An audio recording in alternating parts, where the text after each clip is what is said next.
Colossenses fica depois de Filipenses.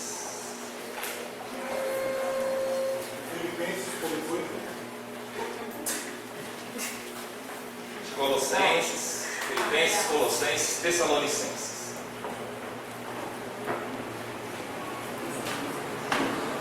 Repito, 1 Tessalonicenses, capítulo 4, vamos ler o verso, a partir do verso 3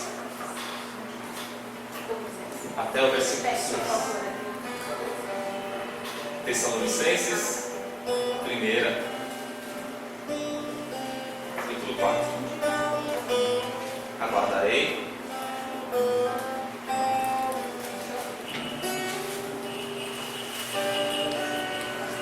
Quanto vocês acham? Pregar para mim é sempre um desafio, porque é uma superação tanto intelectual como espiritual. Por isso que eu sempre tenho que me desdobrar por temas bastante relevantes para a igreja. Temas esses que às vezes nos tira semanas de um certo descanso, que nos incomoda quando pensamos a respeito. Então eu gosto desse desafio, por isso que hoje meu tema é o cristão e a sexualidade. Convido vocês a vamos falar sobre sexo. O texto diz assim: a vontade de Deus é que vocês sejam santificados. Abstenham-se da imoralidade sexual. Cada um saiba controlar seu próprio corpo de maneira santa e honrosa, não dominado pela paixão de desejos desenfreados, como os pagãos que desconhecem a Deus. Neste assunto, ninguém prejudique. Na versão King James diz que ninguém seduza seu irmão, nem dele se aproveite. Quero frisar uma coisa antes de orarmos. Toda intimidade sexual é como o acendimento de um fósforo. Se com ele não acendemos a lâmpada do amor, ficamos mais no escuro do que antes. Vamos orar? Senhor nosso Deus, eu tive as sandálias, Senhor, para pisar num terreno tão sagrado, que é para poder falar da Sua palavra, de um assunto tão sensível que ainda numa sociedade tão aberta é um tabu. O Senhor, através do Santo Espírito, me dê discernimento, que a Tua palavra penetre em nossos corações, promovendo vidas. O que te pedimos é apenas vida e valores para aprendermos a lidar com a vida. Que assim seja para todos sempre. Amém.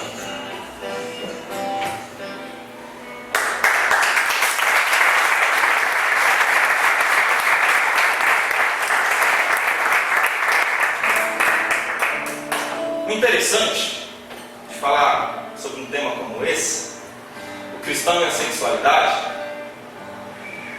é que nós já temos, antes mesmo de abordarmos alguns pormenores, a atenção do ouvinte. Porque é um tema pouco discutido em igrejas, é um tema que não se discute em escolas, é um tema que se discute pouco em escolas bíblicas dominicais. Haja vista que na televisão há sempre uma propaganda que leva o jovem, o homem, a fazer sexo, mas ao mesmo tempo não se responsabiliza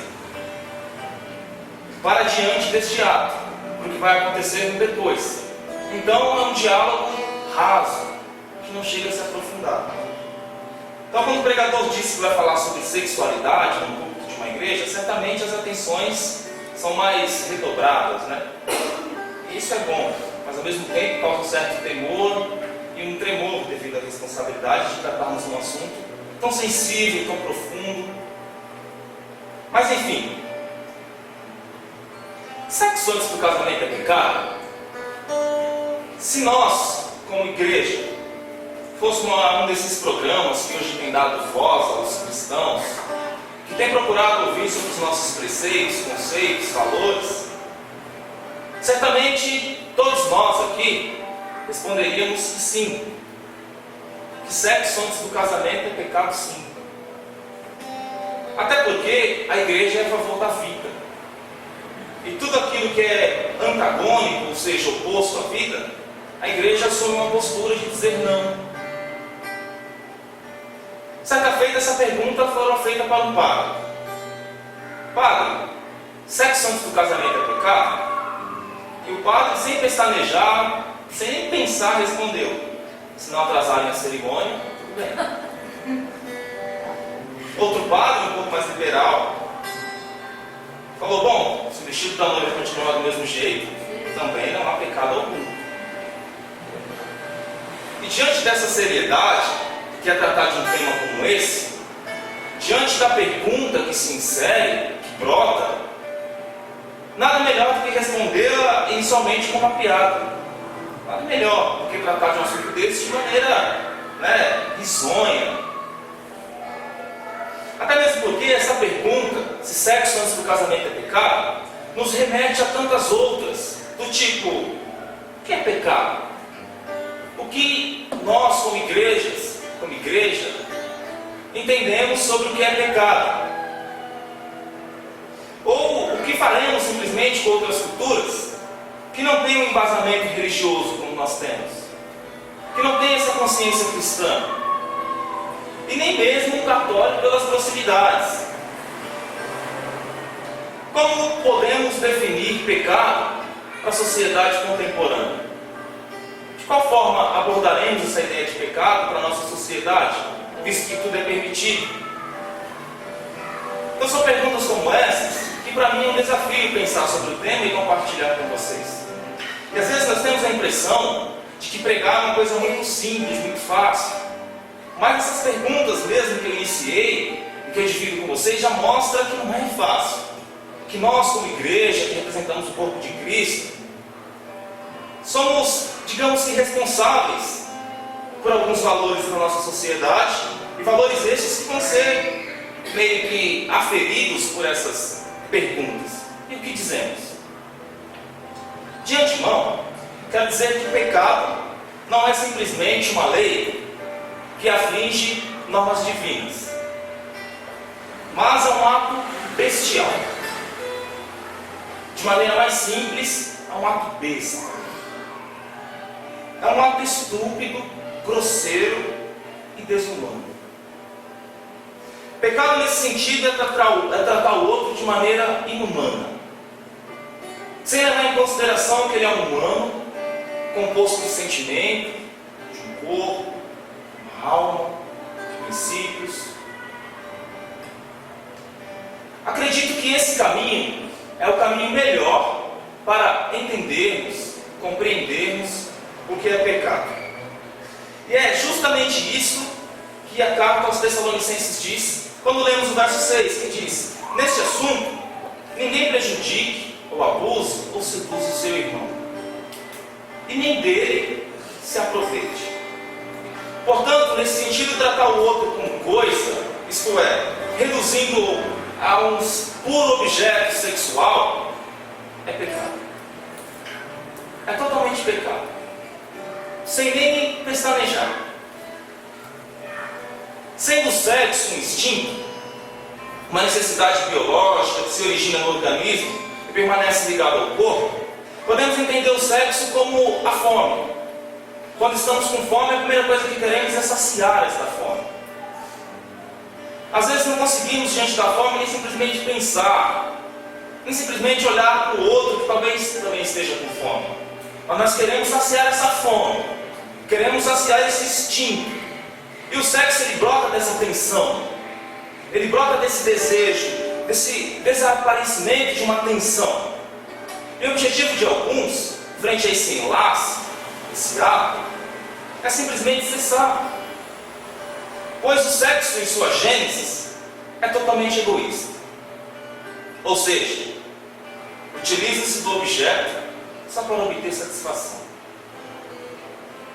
E é nesse ato sexual que usamos o outro só para acessar uma tensão, só para saciarmos a nossa fome, só para que essa tensão venha diminuir, sem nenhuma preocupação com o sentimento alheio, mas simplesmente com o nosso. Interessante é que são pouquíssimos homens que, mesmo casados, ou melhor, não são raros os homens, né? Que dizem que mesmo depois de um intercurso sexual, um momento com a esposa, eles se sentem um desejo apenas de ficarem sozinhos. Eles querem um afastamento. Porque na realidade, talvez o objetivo não era o outro, a esposa, o olhar, o carinho, a intimidade, mas simplesmente o corpo. Simplesmente eu quero tirar a minha atenção, então eu utilizo você. E a pergunta que iniciamos talvez seja respondida com esses critérios. Vocês não acham que isso não é pecado? Tratar o outro como coisa, descartando após usá-lo? Isso não é pecado? Não é um ato grosseiro, estúpido, inumano? Isso não parece coisa de animal? Isso não é um ato bestializador que nos torna de fato bestas? Afinal, o sexo é o cume, é o topo da experiência em nível de intimidade entre duas pessoas. É o topo.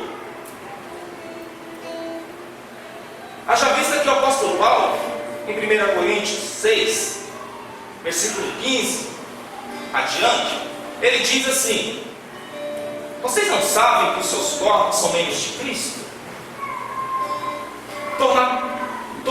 Tomar-me-ei os membros de Cristo e os unirei a uma prostituta? De maneira nenhuma.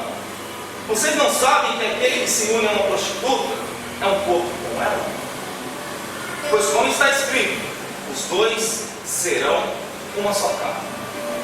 Então olha só que profundidade, que não é só no casamento, quando assinamos um papel, quando estamos com testemunhas, que vamos nos tornar uma só carne, mas é a partir do ato sexual. Diz Paulo: olha, se você deitar com a prostituta, você faz o corpo só com ela. Se você é mulher, se deitar com um prostituto, com alguém que quer te usar simplesmente, você só corpo com ele. Então não é só no casamento, não é só a partir de assinar um papel, de uma cerimônia na igreja, mas é a partir de um ato de intimidade que nos leva a ser um com o outro. E neste assunto, o camarada que escreveu aqui em Tessalonicenses, ele diz: olha, ninguém prejudique o seu irmão, e de maneira nenhuma se aproveite dele, o seduza, porque simplesmente o sexo une duas pessoas, tanto psicologicamente, espiritualmente, como fisicamente.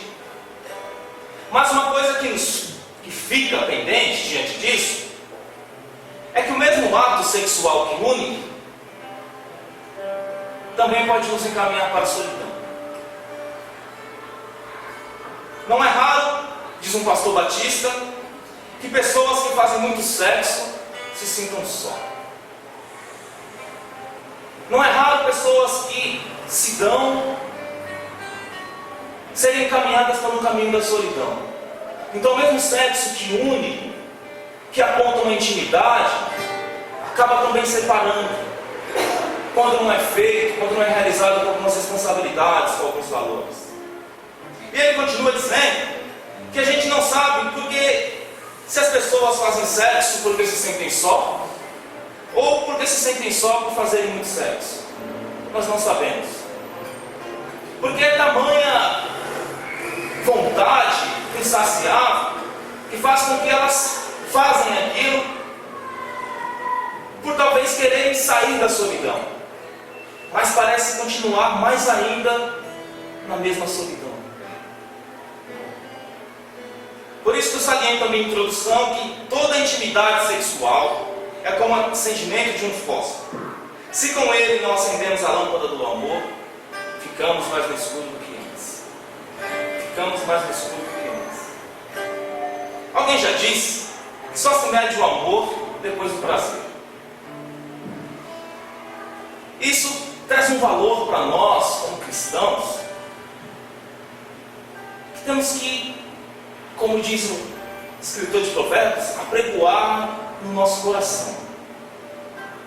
Porque isso é um fato, que após o intercurso sexual, o outro pode se tornar sem importância, reduzido. E o mesmo não acontece quando há amor. Quando há amor, ainda desnudados, os amantes ouvem dois corações palpitarem como se fosse um. E se a tensão sexual, depois de realizada, se esvai, some, o amor faz com que o amante permaneça. O amor faz com que o amante olhe para a face do outro.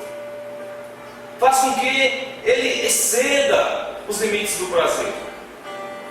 C.S. Lewis era tão apaixonado pela esposa que ele dizia uma coisa brilhante. Ele dizia: olha, eu não consigo nem desejá-la. Eu simplesmente amo o fato dela existir. Olha só que quero. Eu simplesmente amo o fato dela existir. Então, após um ato, eu não a deixo. Pelo contrário, eu fico olhando, me deslumbrando, contemplando a beleza dela. Por isso, todo encontro sexual executado sem amor é pecado. E também um adultério, porque nesse sentido, o sentido é adulterado. Por isso, para os amantes, o fazer amor é a casa que ambos habitam. É intimidade, conforto espiritual. É o habitat natural de um homem e de uma mulher que se querem como são. Sem máscaras, sem joguinhos, sem um querer usar o outro, mas se querem como são. Hoje você não está bem? Tudo bem, a gente conversa. Hoje você não precisa me provar nada. Vamos sentar, vamos passear. E isso parece ocorrer só no casamento. No casamento que eu digo, aquele ato que acontece no coração de duas pessoas. E não só através de um papel, mas nesse ato que nos torna íntimos ao outro.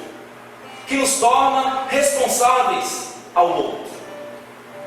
Intimidade essa que nos faz contemplar simplesmente a face do outro. Não é só desejá-lo, mas amar o fato deste outro existir. Será que nós, mesmo casados, chegamos a esse nível de amar o fato de o outro simplesmente existir, respeitando na sua singularidade, no seu tempo? Será? E o verso diz assim: cada um saiba controlar o seu corpo de maneira santa e honrosa, não dominado pela paixão de desejos desenfreados, como os pagãos que desconhecem a Deus. Se nós tivermos essa consciência, levaremos diante dos nossos relacionamentos a frase do Pequeno Príncipe, que o autor coloca na boca do Pequeno Príncipe, que nós somos responsáveis por aquilo que cativamos. Totalmente responsáveis.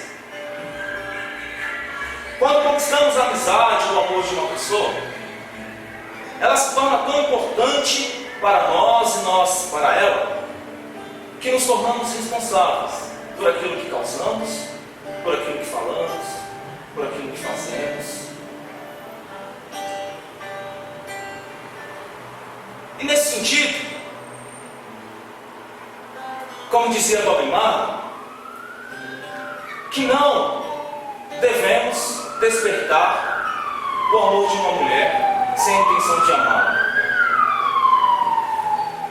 Mulheres, não despertem o amor de um homem sem a intenção de amar.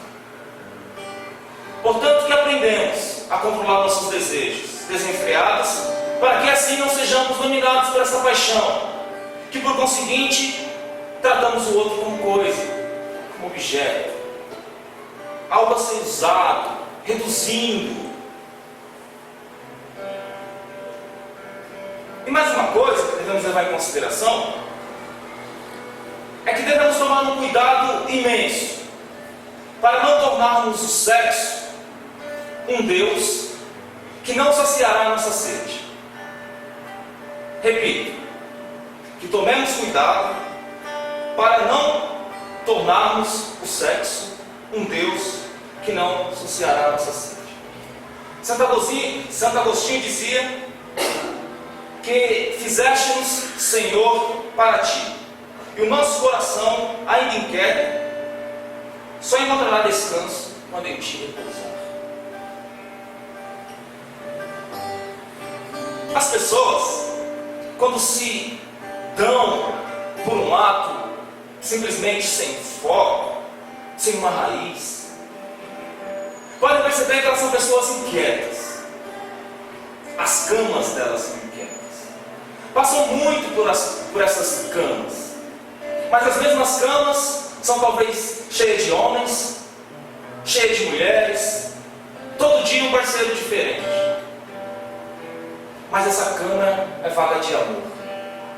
E essas pessoas cada vez são mais inquietas, porque elas tornam o sexo um Deus, achando que isso saciará a fome que elas têm, a sede que elas têm, que isso vai promover elas para um caminho de vida, sendo que tem as deixado mais na escuridão. Porque na realidade, talvez a mesma, ela queria ser apresentada como namorada, como esposa. Ela não queria ser vista como um puro objeto sexual. Ela não queria. Porque não é só sexo que fazemos. Tudo envolve sentimento, envolve criação. Tanto é que quando a gente vai seduzir alguém, tanto o homem ou a mulher, a gente usa de algumas artimanhas, de um jeitinho, de uma palavra, de flores. Mas por que a gente não se fala nem oi, vira as costas? Porque achamos que o sexo e não a pessoa vai nos promover para a vida, vai saciar a nossa fome, a nossa sede. E aí ficamos mais no escuro do que antes. Essa semana eu fui ao centro de São Paulo e me deparei com algumas garotas de programa. E aí fui comprar um livro, vi um rapaz jovem, aparentemente bonito, bem vestido. Pegou e fez assim. E eu já vi a cena, vi que ele tinha falado para a moça, garota de programa, ir para um lugar. Ele estava descendo a rua quando vi essa moça descendo na frente e ele atrás. Eu falei, ué. E aí ela entrou no motel, ele olhou para um lado, olhou para o outro e entrou adiante. E aquela cena não saiu da minha cabeça. Eu pensei, ué, ele não queria só sexo? Por que a atenção, a preocupação de olhar para um lado para o outro? Se vai ter algum conhecido? Por que a preocupação de levar a moça e deixar com que ela vá na frente? Por quê? Porque não tem só sexo. Talvez para a moça, que talvez nem para ela que se prostitui é só sexo. Ela quer dinheiro, ela quer alimentar os filhos. Mas para o rapaz, ele mesmo mostrou, através de uma atitude ética, moral, que aquilo não era só sexo, que ele se preocupa com outras coisas. E o texto diz para que não sejamos iguais aos pagãos que não conhecem a Deus. Porque quem conhece a Deus não vai chegar a uma prostituta dessa maneira. Porque quem conhece a Deus sabe que só Ele é fonte de água viva. Quem conhece a Deus sabe que só Ele é o pão da vida. Quem conhece a Deus sabe que só Ele sacia a nossa sede. Jesus é, pois, o verdadeiro pão e água para saciar a nossa alma, que tem sede de Deus. Enquanto nós não nos voltarmos para esse Deus, ao qual nosso coração repousa, enquanto nós não começarmos a perceber os mecanismos da vida, que às vezes são bastante arbitrários, e que a gente julga sempre de isso é bom, isso é ruim, mas isso pode me promover, enquanto não nos reconhecemos como filhos de Deus, estaremos com sede.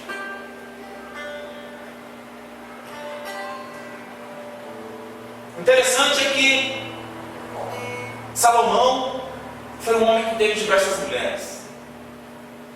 E tantos outros personagens bíblicos. Interessante que nossos jovens eles procuram por muitas mulheres. E assim, As jovens também procuram por muitos homens. Mas por que essa sede não se sacia?